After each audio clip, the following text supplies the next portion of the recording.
घमंडी पेड़। शोलापुर गांव पहाड़ी की तलहटी के नीचे बसा एक बहुत ही सुंदर गांव था।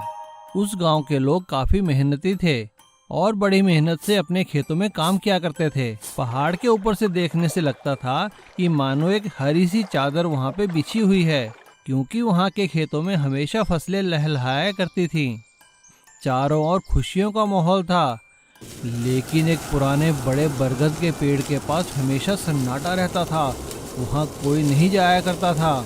एक दिन एक लड़की ने अपनी माँ से पूछा, माँ, आप हमें बरगद के पेड़ के पास जाने से मना क्यों करते हो? अरे बेटा, भूल कर भी उस पेड़ के पास मत जाना।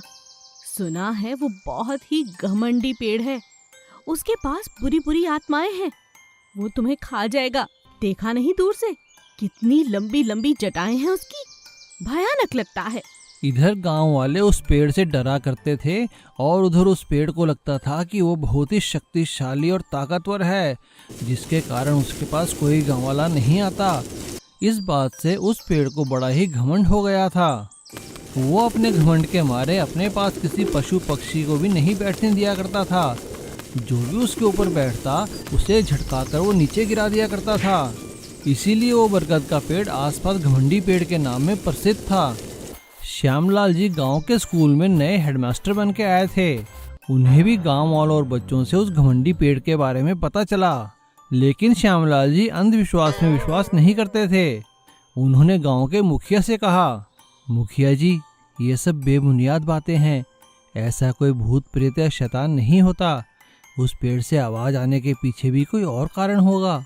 अरे नहीं हेडमास्टर साहब, आप ये क्या कह रहे हैं? गलती से भी उस पेड़ के पास मत जाइए।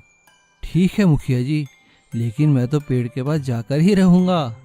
श्यामलाल जी ऐसा कहते हुए हंसते हुए वहां से चले गए और उस रात उन्होंने अपने साथ एक रिकॉर्डिंग करने वाला उपकरण और टॉर्च उठाई और उस पेड़ के पास जाने लगे। गांव वालों ने उन्हें रोकने की बहुत कोशिश की, लेकिन वो नहीं रुके। श्यामलाल जी जब पेड़ के पास पहुंचे तो वहां का वातावरण देखकर बहुत हैरान रह गए। वहां पे साएं साएं हवा बह रही थी और पेड़ से अजीब सी आवाजें आ रही थी। दिखने में लगता था कि जैसे कोई शैतान खड़ा है, लेकिन श्यामलाल जी ने जैसे ही टॉर्च की लाइट डाली और पेड़ के चारों तरफ घूमकर देखा तो मन ही मन हंसने लगे। ये गांव वाले भी ना कितने नादान हैं। मन ही मन ऐसा सोचते हुए श्यामलाल जी ने उस पेड़ के चारों ओर की रिकॉर्डिंग की और सुबह होते ही जब वो गांव में लौटकर आए तो सभी गांव वाले उन्हें देखकर हैरान रह गए और उन्होंने मुखिया से कहा, मुखिया जी, आप जिस पेड़ से डर रहे हैं ना, वो कोई शैतान नहीं, वो तो एक बहुत पुराना बरगद का पेड़ है। आप जिस चीज को शैतान का बाल समझते थे, वो तो उस बरगद के पेड़ की जटाएं हैं। और रही आवाज की बात, उन जटाओं में से जब हवा गुजरती है तो अजीब तरह की आवाजें आती हैं। वो कोई शैतान की आवाज नहीं, हवा और पेड़ की आवाज है। श्यामलाल जी की बात सुनकर मुखिया गांव वालों के साथ उस पेड़ के पास गया और देखकर हैरान रह गया कि जिस चीज से वो डरते थे वो तो सिर्फ एक पेड़ भर है। घमंडी पेड़ का घमंड टूट चुका था। अब उस पेड़ के तनों के साथ बच्चे झूला झूला करते थे और वहाँ पर हमेशा रौनकें रहा करती थी। एक गांव में लालाराम नाम का एक सेठ रहता था। वो बहुत ही कंजूस था, लेकिन उसके शौक बहुत बड़े बड़े थे। उसका एक सबसे बड़ा शौक था कि वो एक बहुत बड़ा महल बनाए, जिससे कि उसके इलाके में उसकी इज्जत और बड़ी हो जाए। इसके लिए उसने अपने पास काफ़ी पैसे इकट्ठा करना शुरू कर दिया और साथ ही महल बनाने के लिए एक अच्छे कारीगर और ठेकेदार को ढूंढना भी शुरू कर दिया। पास ही के गांव में चंदू नाम का एक भवन निर्माण करने वाला ठेकेदार रहता था। वो बहुत ही अच्छे मकान बनाया करता था। उसके पास कारीगरों की बहुत अच्छी टीम थी। लालाराम एक दिन चंदू के पास गया। अरे भाई चंदू, तुम्हारा बहुत नाम सुना है हमने, क्या तुम मेरे लिए काम करोगे? अरे जी हाँ सेठ जी, बताइए क्या काम है? भाई एक मेरे लिए छोटा सा महल बनाना है, अब बना पाओगे तुम? हाँ सेठ जी, मैं पूरी कोशिश करूँगा। तो ठीक है भाई, आ जाओ फिर गांव में। सेठ लालाराम चंदू को मकान बनाने की पेशगी देकर अपने घर वापस चले जाते हैं।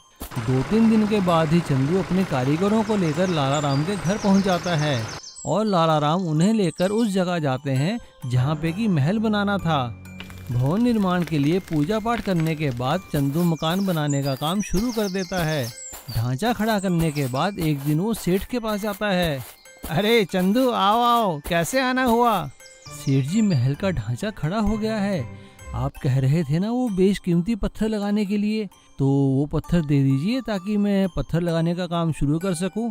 सेठ लाला राम अपने नौकर श्यामू को आवाज लगाकर कहते हैं, अरे श्यामू, उन्हें वो पत्थर तो दे दो। सेठ लाला राम का नौकर श्यामू सारे के सारे कीमती पत्थर लेकर महल वाली साइड पर पहुंच जाता है और वो सारे पत्थर चंदू और उसके कारीगरों के सुपुर्द कर देता है। लेकिन अगले दिन सुबह जब वो लोग वहां आते हैं तो देखकर हैरान हो जाते हैं, क्योंकि वहां से सारे पत्थर चोरी हो गए थे। चंदू भागता हुआ जाकर सेठ लाला राम को सारी बात बताता है। चंदू की बात सुनकर सेठ लाला राम गुस्सा हो जाता है और उससे कहता है, देखो चंदू, मैं कुछ नहीं जानता। मैंने पत्थर तुम्हें दिए थे, अब तुम्हें ही पत्थर लाने पड़ेंगे। तुम कहीं से भी पत्थर लाओ और मेरे महल का काम खत्म करो। चंदू वहां से मायूस होकर चला जाता है और सोचते सोचते वो कब जंगल में पहुंच जाता है उसे पता भी नहीं चला। लेकिन जंगल के बीचों बीच चंदू हैरान रह जाता है कि एक पेड़ के अंदर से रोशनी आ रही थी। चंदू जब उस पेड़ के पास जाकर देखता है तो और भी हैरान होता है, क्योंकि वो सारे बेशकीमती पत्थर उसी पेड़ के अंदर छुपा कर रखे थे और वहाँ दो आदमी बैठकर बात कर रहे थे। अरे श्यामू, हमारे सेठ जी तो बड़े चालू निकले। अपने पत्थर खुद ही चोरी करवा दिए और इल्जाम बेचारे चंदू ठेकेदार पे डाल दिया ताकि सारा काम मुफ्त में हो जाए। अब चंदू को सारा माजरा समझ आ गया था। श्यामू और उसके साथी की पिटाई करता है और सारे पत्थर ले जाकर वापस महल में रख देता है। सारे पत्थर महल वाली जगह रखवाने के बाद चंदू श्यामू को लेकर लाला राम के घर पहुंचता है। लाला राम उन दोनों को देखकर हैरान रह जाता है। तब चंदू उससे कहता है, सेठ जी, मुझे आपकी सारी करतूत का पता चल गया है।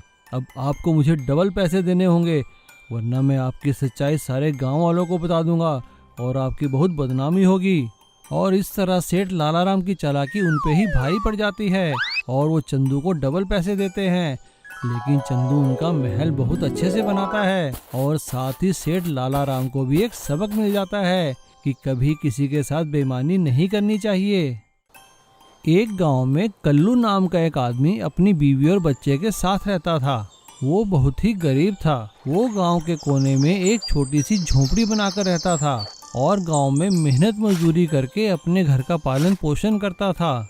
कल्लू की बीवी लता भी गांव में लोगों के घरों में काम करके पैसे कमाया करती थी ताकि अपने पति की मदद कर सके।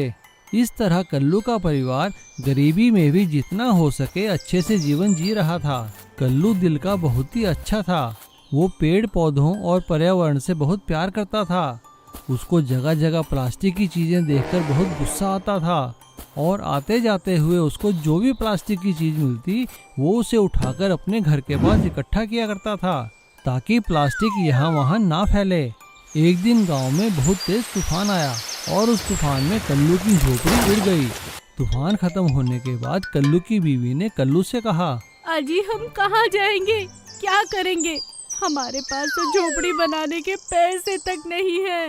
अपनी बीवी की बात सुनकर थोड़ी देर के लिए तो कल्लू परेशान हो गया, लेकिन साथ ही पड़े प्लास्टिक के ढेर को देखकर उसे एक आइडिया आया और उसने अपनी पत्नी से कहा, तुम फिक्र क्यों करती हो, हमारे पास ये प्लास्टिक का ढेर है ना, हम अब इससे घर बनाएंगे।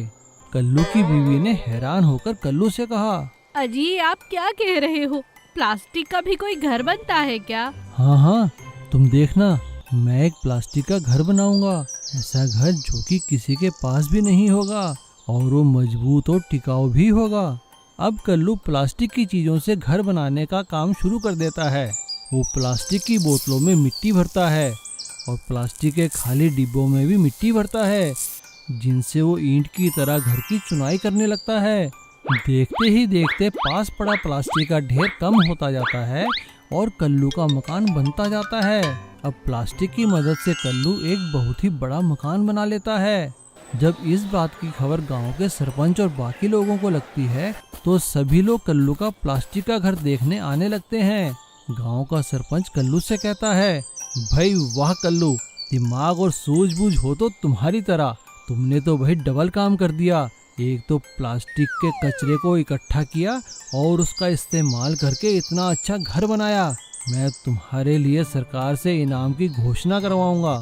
इस तरह गांव का सरपंच कल्लू का नाम इनाम के लिए आगे भेजता है और एक बड़े सरकारी अफसर कल्लू के मकान का निरीक्षण करते हैं और वो कल्लू को इनाम भी देते हैं। और अब कल्लू सरकार की तरफ से गांव-गांव जाकर लोगों को प्लास्टिक का कम इस्तेमाल और प्लास्टिक के कचरे का कैसे इस्तेमाल करना है सिखाने लगता है। और अब उसके दिन फिर जाते हैं क्योंकि अब सरकार की ओर से उसे इस काम के लिए अच्छे पैसे जो मिलने लगे थे। इसीलिए कहते हैं ना, एक अच्छी सोच आपकी जिंदगी बदल सकती है।